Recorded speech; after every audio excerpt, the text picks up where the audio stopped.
미국 경제, 비관론자들의 예상과는 다르게 탄탄대로를 걷고 있는데요. 반면 중국 경제는 어떻게 해도 풀리질 않으면서 계속해서 난항을 겪고 있습니다. 미국과 중국 경제가 왜 이렇게 상반된 모습을 보이고 있는지 우리 정부에게도 시사하는 바가 참 많을 것이라 생각되는데요. 그래서 이번 주는 각각 두 차례에 걸쳐 미국 경제와 중국 경제를 진단해보고 그 해답을 찾아보겠습니다. 도움 말씀에 한국경제신문의 한상춘 논설위원 나와 계십니다. 안녕하십니까? 네, 안녕하십니까? 네, 지난번 이 방송을 통해서 미국 경제는 뭐를 해도 잘 된다. 자, 이런 진단을 내려주신 적이 있는데요. 최근 미국 경제 상황은 어떻습니까? 네, 그래서 일단 방송에 앞서서 예. 요즘 그 무더위가 많이 이렇게 되는데요. 건강들 시청자 여러분 조심하시기 바랍니다. 저도 어제 그 밤을 잘 때 예. 저는 뭐 이 강북의 북한산 자락에 사는데요. 사는데 좀 많이 좀 온도가 낮긴 합니다는. 그래도 어제 상당히 덥더라고요. 예. 건강 조심하시기 바랍니다. 일단은 시장의 분위기를 한마디로 요약하고 미국 경제 분위기를 한마디로 요약하는 것을 좀 말씀드릴게요. 오늘 그 월가에서 보면 오늘도 미국 증시가 오를까 하는 이런 표현들이 월가에서 나왔습니다. 왜냐하면 그동안 미국 증시가 워낙 많이 올랐고 예. 그다음에 장 초반에는 주가 수익이 다른 채권이라든가 이런 거에 비해 낮다. 또 주가가 조정될 때가 됐다. 예. 어제 밤에 방송만 하더라도 사실 그런 내용들이 줄과 이뤘습니다. 이게 예. 장 초반의 분위기였다. 근데 장 마지막에 보면 거의 수직으로 올라서 주가가 한 다우존스 지수가 전일 대비해서 지난 주말이 되겠죠. 100포인트 이상 올라가는 모습을 이렇게 보이고 있습니다. 장중 내내 제가 방송 원고를 새벽 1시 반서부터 일어나서 만들었는데요. 사실 저렇게 그 아주 플랫하게 오히려 침체 분위기였다가 장마판에 저렇게 올랐다 이렇게 됐습니다. 정영국 PD께서 또 하나 보여줄 내용이 있는데요. N달러 환율을 이렇게 같이 보여주시기 바랍니다. 예. 어제 많은 논란이 있었습니다는 사실 N달러 환율의 정책 변화를 너무 애매모호하게 했다. 애매모호하게 하면 시장에서는 더 불안하게 되는 거거든요. 예. 그래서 결과적으로 보면 YCC 변경, 변동폭 확대, 엔화 강세, 일부 PB에 엔화 사세요 하는 것보다 그렇게 하지 마십시오. 변경 없습니다. 오히려 엔달러 환율이 142엔까지 가서 엔화가 굉장히 약세를 보였습니다. 엔화 투자하신 분은 굉장히 당혹스럽지 않냐 생각하고요. 어제 국내 외환시장에서 재정 환율 거의 비슷하지만 원엔 환율이 897원까지 떨어졌습니다. 그래서 시청자 여러분 이렇게 방송을 하더라도 상당히 많은 정보가 많은 데인데요. 저도 포함해서 정보가 정확한 것을 좀 선택해서 이렇게 보실 필요가 있다는 걸 말씀드리겠습니다. 예. 어제 YCC 변경과 관련해서 엔화 추천하는 시각이 워낙 많았습니다는 사실 시장은 거꾸로 가고 있다 이렇게 됐습니다. 일단 미국 경제가 이렇게 장마판에 오늘 당연히 조정될 거로 봤었는데 이렇게 올라갔던 요인은 역시 펀더멘탈 측면이 아닌가 생각합니다. 그래서 오늘은 미국 경제 얘기하더라도 근본으로 좀 길게 봐서 바이든 정부 이후에 어떤 정책을 추진했을까 하는 이런 것으로 시청자 여러분들 긴 안목으로 좀 보여드리겠습니다. 예. 그런 각도로 한번 보시면 되겠는데요. 일단 당장 인플레는 좀 안정되고 있죠. 사실 6월 그 근원 PCE 물가가 OER 빼면 2%에 도달했다. 이게 아주 결정적인 것 같습니다. 예. 결정적인. 그리고 경기적인 측면에서는 작년 3분기에 2% 노랜딩이니까 자연스럽게 연착륙 이런 분위기죠. 매크로 사이드에서 오늘도 실적 발표가 계속되는데요. 실적이 아주 좋게 나왔죠. 그래서 지금까지 실적 발표가 S&P 500대 기업 중에서 예상치 대비해서 사실 그 실적치가 어닝 서프라이즈가 80% 이상을 기록했다 이렇게 됐습니다. 문제는 그렇습니다. 예. 지금 기관 투자가들이 자꾸 주가가 조정된다 이렇게 해서 미국도 많이 나오고 그런 것이 우리 캐스터들이 통해서 외신을 통해서도 오늘 주가 수익들이 상당히 잘 났습니다 이렇게 하지만 왜 이렇게 미국이 이렇게 주가가 올라가느냐 하면 기관 투자가에 대한 신뢰, 금융사의 신뢰가 시장을 주력하지 못하고 있습니다. 그래서 개인 투자가들이 주도하고 있거든요. 예. 개인 투자가의 비중이 미국도 61%에 달하기 때문에 결국 개인 투자가들이 정보라든가 심리라든가 이런 걸 좌우해서 쏠림 현상. 그래서 아까 포모 증후군이다. 예. 이런 쪽의 이야기 나오지 않습니까? 물론 이제 포모 증후군인지 나중에 판명되겠습니다는 이것이 실질적을 주도하면서 사실 그 미국 증시가 이렇게 올라가고 있다고 됐습니다. 한 가지 이제 말씀드리면 이 포머 증후군에 대해서 많이 얘기 나오는데요. 영어 이니셜로 FOMO죠.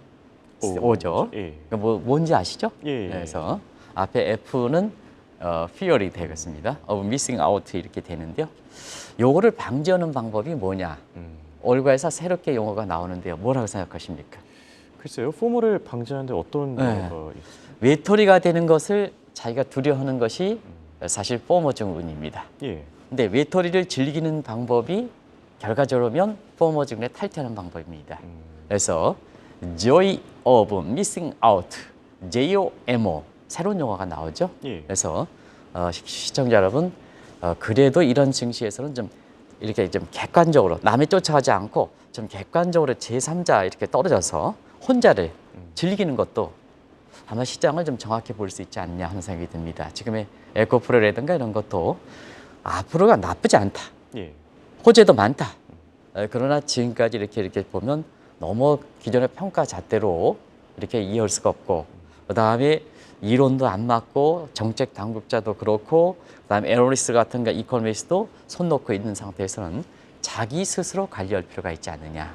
그런 측면에서 이 군집 속성을 갖고 있는 포머보다는 좀 이렇게 joy of missing out, fear of missing out가 아니라 joy of missing out에서 사실 제 균형의 미학을 하는 것도 미국의 월가에서 나왔는데요. 이런 것이 굉장히 이렇게 지금 시점에서 보면 굉장히 의미가 크지 않냐 생각합니다. 아무튼 간에 오늘 장마판에 당연히 떨어질 거로 봤습니다는 수직으로 올라왔기 때문에 지금 월가에서 보면 2차 세계대전의 경기적 측면이라든가 증시적 측면이라든가 이런 측면에서 최대 여왕이 오는 게 아니냐. 성급한 기대, 아주 일부에서 성급한 기대. 그만큼 시장의 분위기가 나오는 거거든요. 그런 각도로 이렇게 나오는 것도 향후의 증시 향방 관련해서 주목하실 필요가 있다는 걸 말씀드리겠습니다. 예. Joy of missing out 왠지 앞으로 좀 자주 듣게 될 표현인 것 같고요. 네네. 자, 본격적인 주제로 넘어가 보겠습니다. 불과 2년 전 바이든 대통령이 취임했을 당시만 해도 미국 경제 녹록치 않았습니다. 그런데 왜 이렇게 미국 경제가 강해진 겁니까? 네. 지금부터는 이제 미국 경제를 좀 2년 동안 예. 2021년 1월 20일 날 취임 이후에 미국 경제상을 쭉 한번 보면 단기적 지표에 의해서 나오는 것보다 긴 안목에서 집권 후반기를 이렇게 전망할 수 있지 않냐 생각합니다. 그런 의미에서 지난 2년간을 한번 보겠습니다. 2021년 1월 20일 날 취임했을 때 바이든 정부 녹록치 않았죠. 시청자 여러분도 아마 최대 위기에 봉착했다. 예. 그래서 민주주의 체제에서는 트럼프의 저주가 발생해서 미국의 의회가 이렇게 점령당하는 민주주의의 실현, 그다음에 시장 경제도 붕괴되는, 그리고 자본주의도 월가가 붕괴되는 이런 쪽에 위기 조짐이 있었다는 것은 시청자 여러분도 잘 아실 겁니다. 불과 2년 전입니다. 예. 그러니까 정치적으로 트럼프와 이렇게 바이든파의 갈등을 봉합하는 문제, 공화당파와 민주당파의 갈등을 봉합하는 문제, 이게 남북 전쟁 시제의 과제를 갖고 있었다. 링컨의 과제를 갖고 있었다.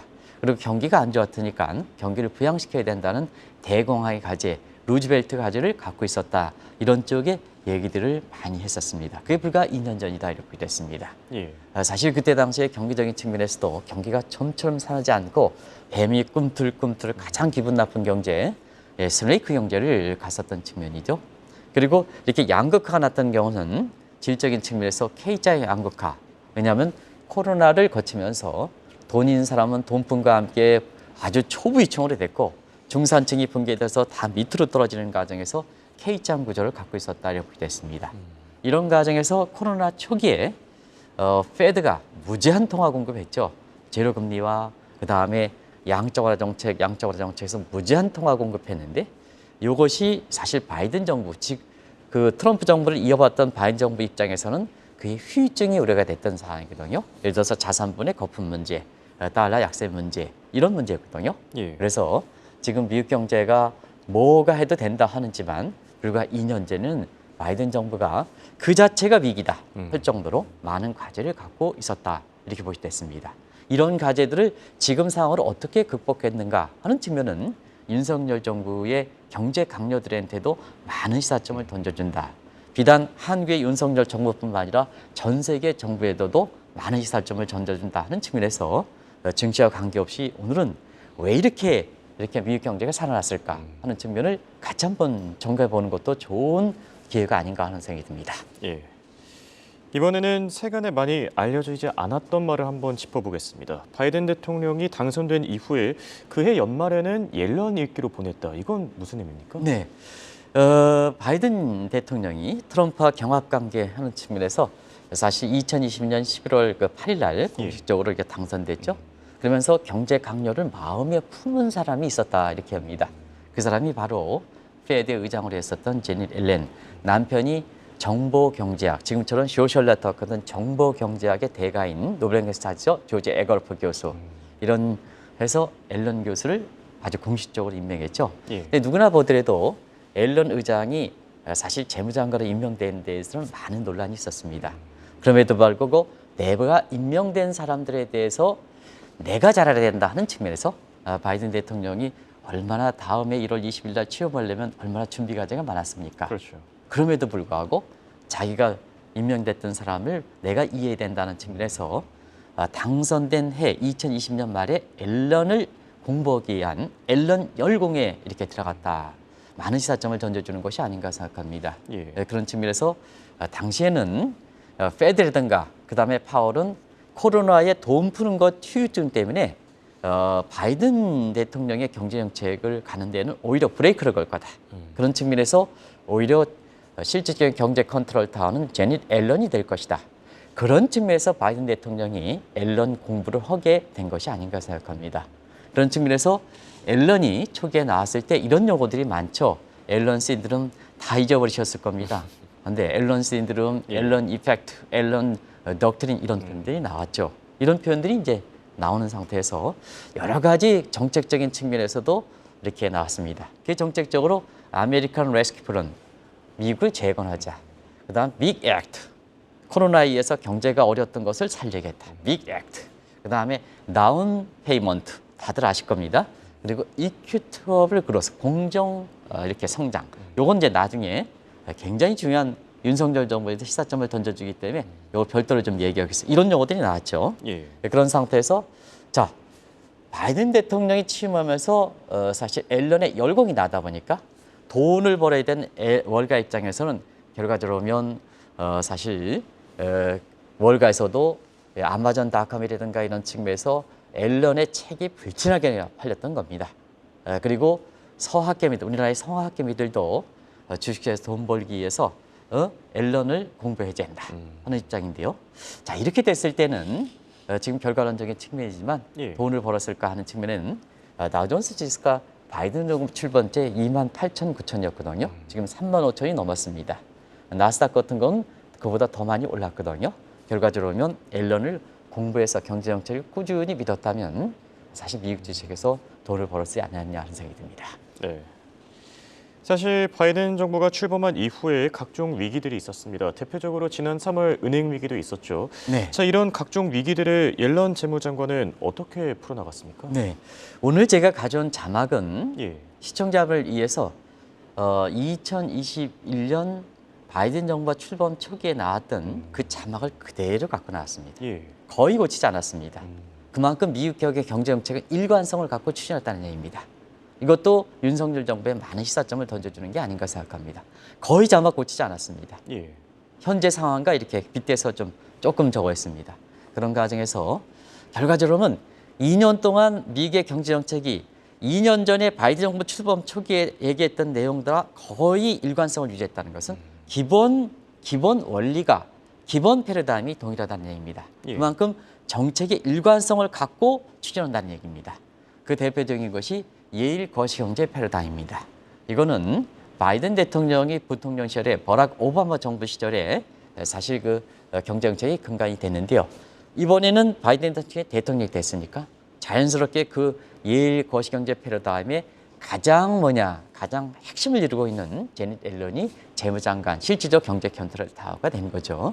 그런 각도에서 자 예일 거시경제 패러다임이 이번에 실력을 발휘했던 게 과거 2008년, 2009년에 미국에 있을 수 없는 금리위기를 극복하는데 굉장히 도움이 됐었거든요. 근데 자, 2023년 올해 3월 달에 SB 사태를 비롯해서 은행위기도 많은 사람이 제2의 리먼 사태가 될 것을 이렇게 봤습니다는 굉장히 훌륭하게 극복됐지 않습니까? 그렇죠. 굉장히 훌륭하게 극복됐지 않습니까? 그리고 자 2021년 1월 달에 취임할 때 한국계 비르황이 아쿠캐스팔 사태로 인해서 그때 당시에 헤지펀드의 사태가 있었지 않습니까? 그것도 아주 훌륭하게 극복했거든요. 예. 이런 것이 예일 거시경제 패러다임에 어떻게 보면 굉장히 교훈이다. 교훈이다 이렇게 보게 됐습니다. 그래서 위기 상황에 더 빛을 발휘하는 바다 이렇게 보게 됐습니다. 그런 과정에서 예일 거시경제 패러다임은 뭘까? 후반부는 좀 줄이겠습니다. 예. 예일 거시경제 패러다임이 뭘까 하는 측면은 이렇게 한번 보겠습니다. 자, 예일대 출신들의 경제학 교수들이 경제 강요로 가서 미국의 경제를 이끌었던 측면이다. 그래서 미국 경제 2차 세계대전 이후에 2번에 걸쳐서 또 경우에 따라서는 3번에 걸쳐서 장기 호황 국면이 있는데요. 그것이 공교롭게도 예일대 출신 교수들이 전부 경제정책을 했을 때가 됐습니다. 그 첫 번째가 사실 첫 번째가 여기 나왔던 제임스 톱이 주관했던 1960년대 케네디 존슨의 경기 호황. 이때가 제임스 톱이 주관돼서 이때 유명한 사람이죠. 아서 오큰의 법칙이라고 했던 사람. 로버트 솔로는 솔로 모델. 우리가 기술적 이렇게 해서 케너스 에로 교수. 에로의 사실 시청자 여러분도 이 에로 교수의 이론은 잘 아실 거로 생각합니다. 그리고 이게 1세대를 이어서 1990년대에도 사실 그 70년대 이후에 노다스 교수 요번 GDP 관련해서 신행복지수라든가 이런 걸 만든 사람 그리고 시청자 여러분 아시겠습니다. 로버트 실러 아주 예일대 교수죠. 그리고 여기에 제니 앨런도 핵심이다 이렇게 됐습니다. 결과적으로 1960년대, 1970년대 이후에 미국 경제가 전례 없는 호황을 기록했을 때 예일대 출신도 교수들이 이렇게 해서 경제정책의 하나의 근간을 이루는 것을 예일 거시경제 패러다임에 어떻게 보면 견뎌. 그러면 예일 거시경제 패러다임을 누가 만들었느냐? 이거는 1994년 미국의 예일대의 졸업생의 동창회에서 사실 제닛 앨런이 이 용어를 공식적으로 사용해서 유명해진 용어다 하는 것을 말씀드리겠습니다. 예.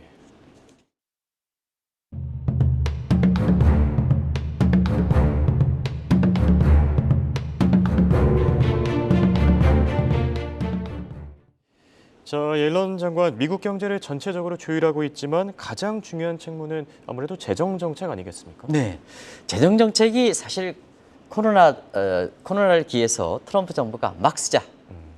현대 통화론제에 근거를 해서 트럼프 정부의 기재 막 쓰자. 결국 국가 채무라든가 결과적으로 보면 미국의 재정 적자가 늘어났습니다. 지금의 윤석열 정부의 모습도 아직 이전 정부와 비교해서 비슷하지 않느냐 하는 생각이 듭니다. 그래서 사실 재정의 건전을 도모하려면 미국처럼 누진적 구조, 소득세라든가 법인세의 누진적 구조를 갖고 있을 때는 경기가 부양돼야 되거든요. 그리고 경기가 부양돼야 되고 고용이 창출돼야 소득세 증가하면서 경기 부양, 소득 이렇게 증대되면 소득이 증대되면 재정의 건전을 도모한다 이렇게 됐습니다. 사실 집권 초반에는 코로나가 완전히 끝나지 않았기 때문에 재정 건전화 계획을 도모하지는 못했죠. 왜냐하면 빅 액트로 상징하는 코로나를 완전히 극복 때까지 사실 올해 5월 달에 유엔에서 엔데믹을 선언했고 예. 한국 정부의 윤석열 정부 6월 달에 선언했지 않습니까? 이때까지 계속되기 때문에 사실 재정 건전을 도모하지는 못했죠.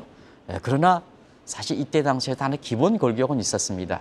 윤석열 정부의 추경호 부총리께서도 한번 꼭 좀 성장률이 이자율에 꼭 우위 있어야 재정 지출한다는 얘기입니다. 이 원칙에 제니렌은 지켰습니다. 그런 과정에서도 국가 채무라든가 재정 적자가 늘어났거든요. 근데 지금은 이제 한번 보겠습니다. 2년이 지난 시점에서 지금 미국 경제가 연착륙이다 하지만 사실상 다른 국가에 비했을 땐 뭐가 돼도 된다 하는 쪽이 되거든요.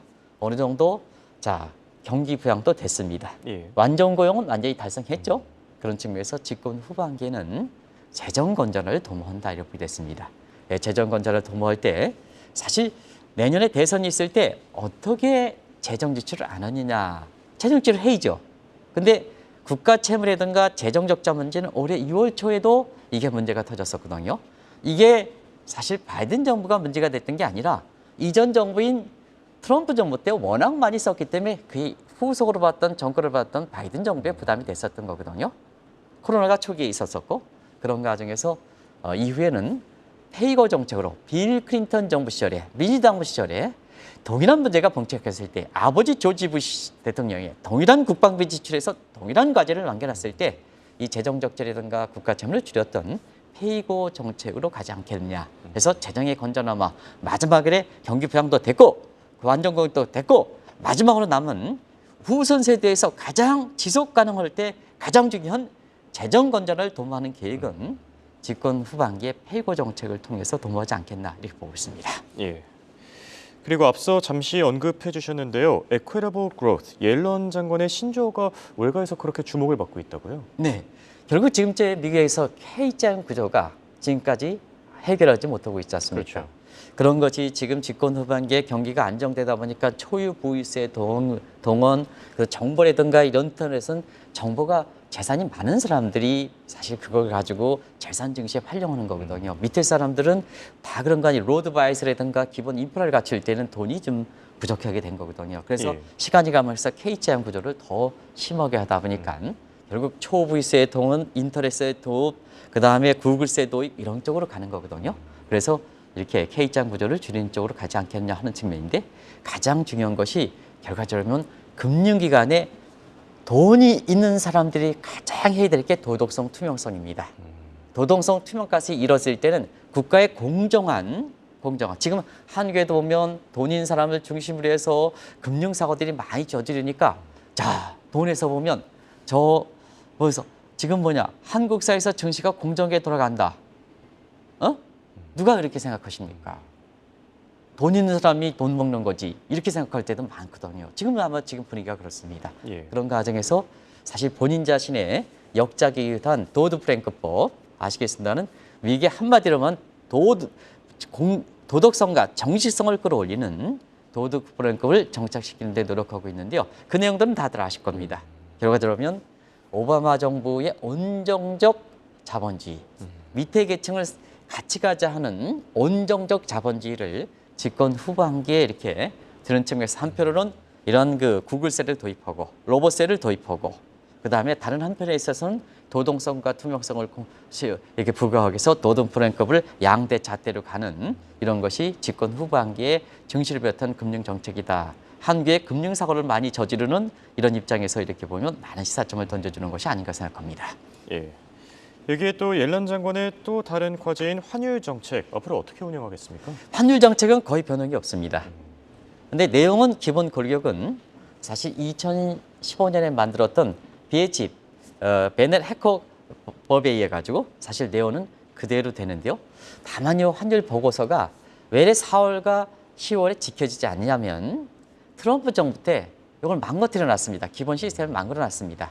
그래서 바이든 정부 시절에도 4월 15일, 10월 15일 자꾸 지켜지지 않거든요.